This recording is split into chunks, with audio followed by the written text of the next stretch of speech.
মানচিত্রকে স্বাধীনতার মূলকে উপস্থাপন করেছেন, যারা আমাদেরকে একটি সম্মানজনক পতাকা হাতে তুলে দিয়েছে।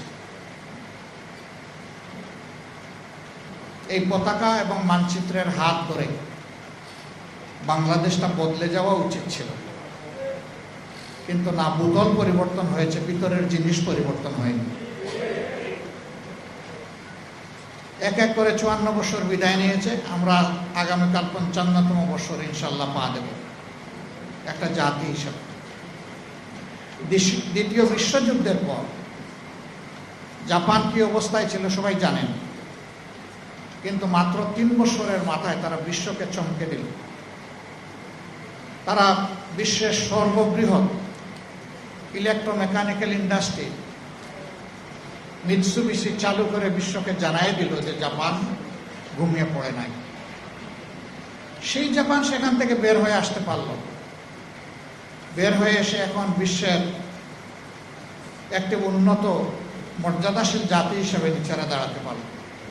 এই অঞ্চল দুইবার স্বাধীনতা অর্জন করার পরেও আমরা কেন পারলাম না?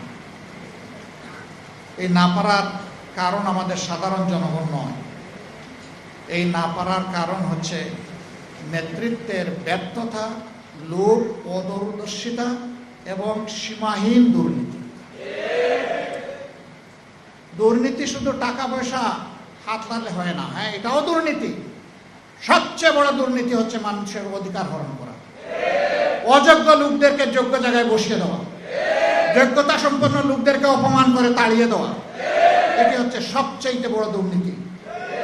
দুর্নীতির এই বিষবাষ্প যতক্ষণ পর্যন্ত সমাজ থেকে বিদায় না নেবে, আমাদের সমাজ স্বাধীনতার কাঙ্ক্ষিত সুফল ভোগ করতে পারবে না। এরপরে তার মুখেই শুনলেন, আমি বলার পরে তো হইচই পড়ে গেছিল। আমি বলেছি যে তিনি বিদ্রোহ করেছেন, বেওকুফরা বুঝেছে তিনি স্বাধীনতা ঘোষণা করেছেন।